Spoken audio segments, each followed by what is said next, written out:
Down in the South Atlantic there lies this pretty isle, where people always greet you with a handshake and a smile. It's this place called St Helena, where its skies are always blue. So come on down and see us, for there's a place for you. Described as one of the most isolated places on Earth, but now the British overseas territory of St Helena, in the middle of the South Atlantic and reached only by sea from South Africa, is just months away from the opening of its first airport. Well, our reporter Richard Jones first visited the island 6 years ago, and he's been back as it prepares to welcome the world. This is the first of a series of special reports throughout this week.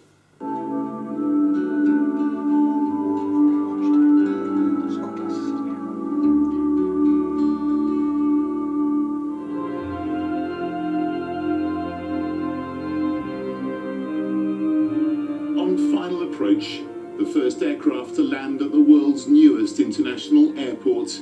It's a test flight, but it's still one of the most dramatic moments in the history of St Helena. Since it was discovered 500 years ago, the only way to get there has been by sea.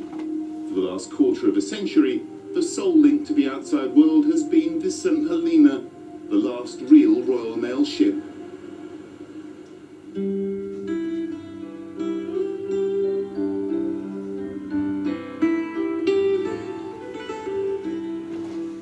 The island is in the middle of the South Atlantic, 4,500 miles from the UK.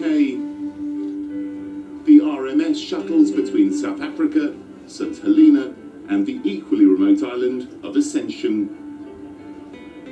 Among those aboard as she leaves Cape Town are passengers taking one of the last chances to travel to St Helena in this way. It's this amazing island that is in the middle of nowhere and not many people go, so that was good enough reason for us to go. The Dale family from Maidstone in Kent have been travelling the world since March. This is their last big adventure before heading home, and they'll be on St Helena for 3 months. We're going into a real unknown world, going onto the little island. A lot of people, our friends and a lot of our family at home have never heard of it. I'd never heard of it. Open mind. We're going in with a complete open mind. Down below, a makeshift clock counts down the number of days until the RMS visits the island for the last time. After 243 voyages covering several million miles and carrying thousands of passengers, the RMS St Helena will be decommissioned. It'll be a bittersweet moment for the islanders who've relied on her as a lifeline, their link to the world. For many aboard, this is their last voyage. The RMS St Helena airships before have always been a part of our life, and I don't think we're quite prepared for that yet. When it does eventually go away, a lot of people will think they've lost a member of their family, That's the kind of sentimental feelings they have about the RMS St Helena. Rodney Young has sailed on the RMS since she was launched in 1989 and was the first islander to become captain. Despite not knowing what he's going to do next, he feels positive about the future. The ending of the ship will be a sad time, both for the people on board and ashore, but it's the right decision. It's the right time for St Helena to move forward now. Also on board are 3 young filmmakers who will be spending 9 months on the island, charting how it responds to the switch from sea to air travel. I think there's a real mixture of feelings about it. There's a lot of positives, and a lot of negatives too. But generally, I think people are quite scared of change, which is not just about St Helena. I think that's kind of all over the world.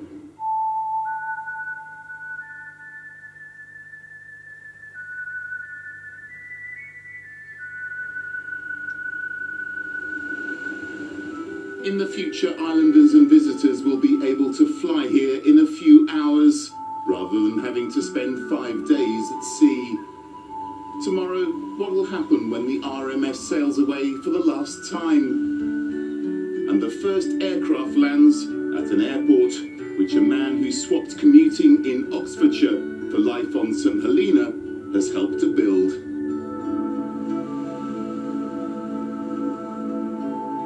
Richard Jones, ITV News in the South Atlantic.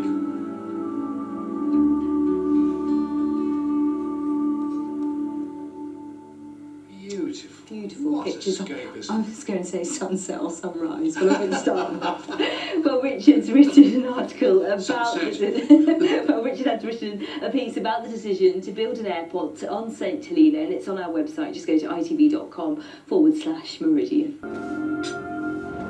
This stretch of relatively flat and open land was considered the only possible location for an airport on St Helena, and after years of waiting, it has finally been built. A contract was signed 4 years ago, and the first test flight landed in September.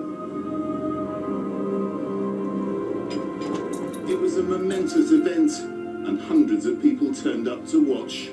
For many, especially pupils at the island's schools, it was the first aircraft they'd ever seen, and the impact was immediate. The island at that moment seemed to have just changed so much with just the touching down of the wheels of the plane. The enthusiasm for the calibration flights that arrived, I think, is testament to that. I think that people have got a real enthusiasm to see how it's going to impact on the development of St Helena. This is the world's newest and remotest international airport. Everything needed to build it, the concrete, the tarmac, the plant, the machinery, and lots of the workers have had to come by sea the 1,500 miles from South Africa. It was a monumental task. A new jetty was built so ships could dock, and a 10-mile access road was created from there to the airport site. The control tower and the passenger terminal are nearing completion. Baggage trolleys and aircraft steps are ready for the first passenger flight, due next May. There will be a flight every week from South Africa, and a new airline is even planning charter flights from the UK. By going direct, we'll save about 18 hours of travelling time, and also it means that people won't need to stay in a hotel in Johannesburg either on their journey down or indeed on their journey back. The airport project is being funded with £250 million from the UK government, but it's hoped flights will encourage economic growth and reduce St Helena's reliance on British aid. There's already been a boost. 600 people have been employed to build the airport, many of them from the island. Among them is Kevin Baggett, who moved here 2 years ago with his St Helenian wife. He left behind a life on the road as a supermarket distribution manager in Oxfordshire and misses very little about the daily commute. You cannot explain to anybody on the island how stressful it is just sat in your car for 2 hours going nowhere. Anyone who's driven on this island, they just wouldn't get it. Traditionally, many St Helenians have worked at sea, in the Royal Navy and the British Merchant Fleet. Now there are new ambitions. We have some children wanting to be pilots, stewardesses working on the airstrip, so there's quite a bit of enthusiasm and optimism at the moment. For a generation, they've seen their opportunities as really off island, and increasingly I think they're beginning to see that there's potential for them to stay at home. But the airport only works if economic growth continues. The island's population increases and tourists start to come in larger numbers. What we have now is an opportunity to have optimism, to build a future, a sustainable economy, giving people real value jobs, good jobs.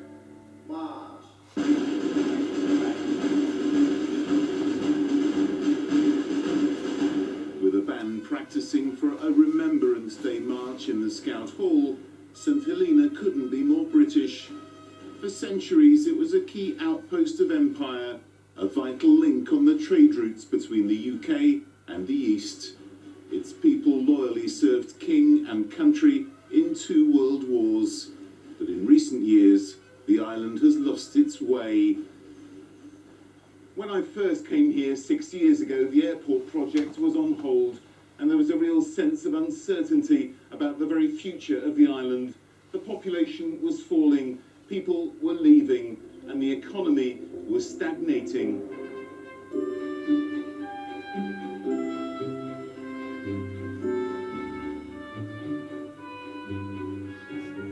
Now, though, there's a real buzz on the streets of the island's capital, Jamestown. The airport has provided good jobs and better wages, and there are more and newer cars on the road.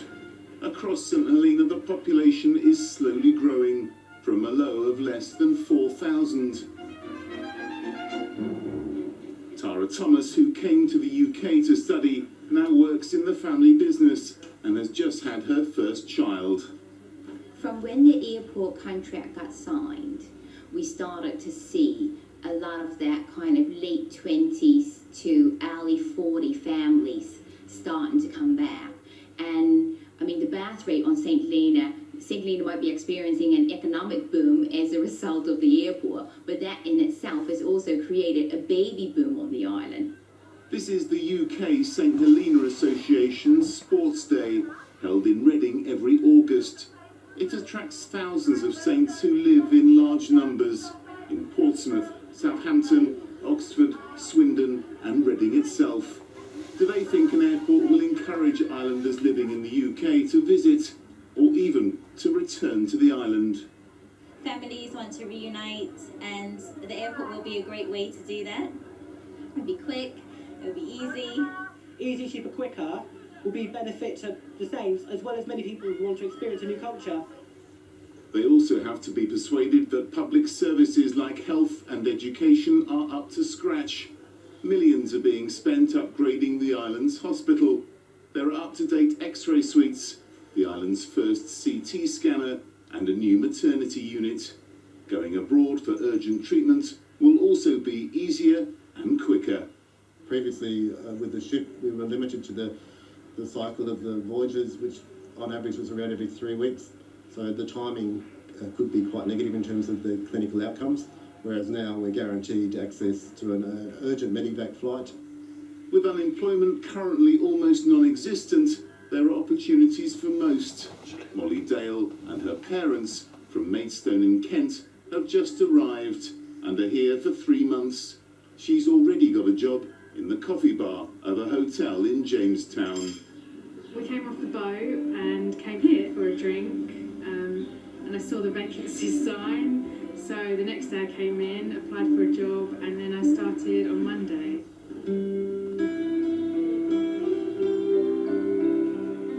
Molly's one of about 1,000 tourists who come to St Helena each year. For the airport and regular flights to make economic sense, many more need to head here.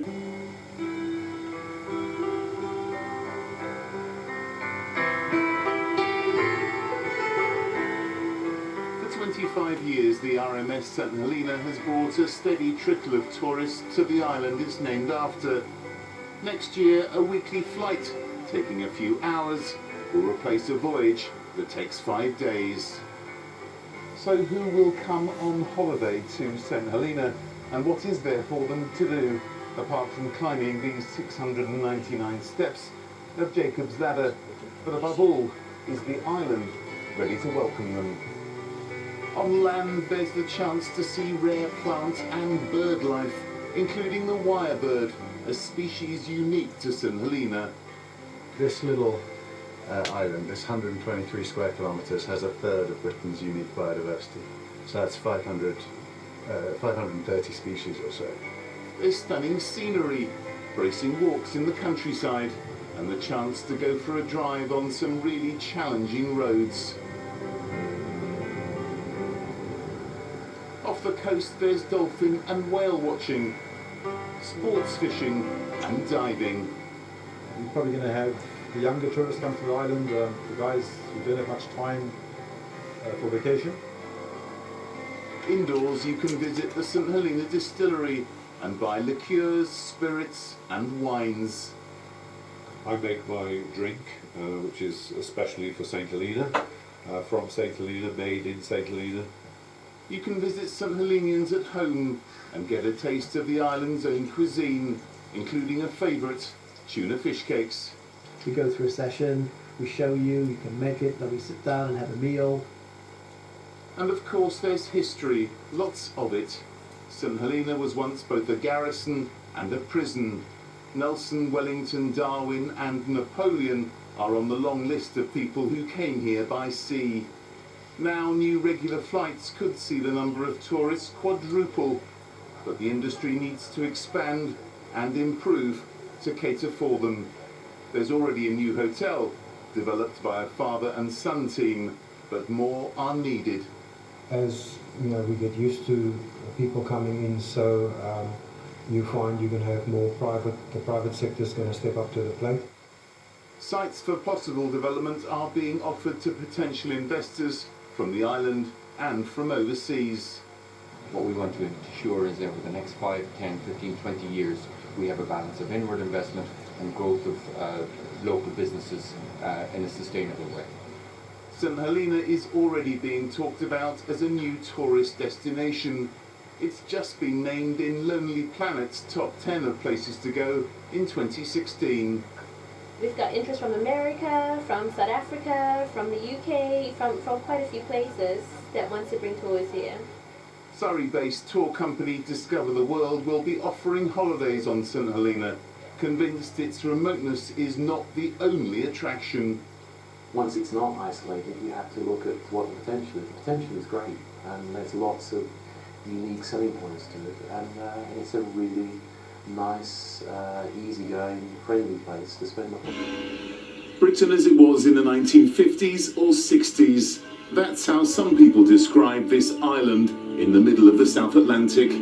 Shops close on Wednesday afternoons. Internet is slow and expensive. The pace of life is gentle. The radio news is reassuringly uneventful. This is the SAMS Radio 1 News, read by Hannah Durnford. Making the headlines, Joy George speaks to us about being a teacher, Solomon's Bakery are forced to apologise again, and Sidepath Road is due to be closed.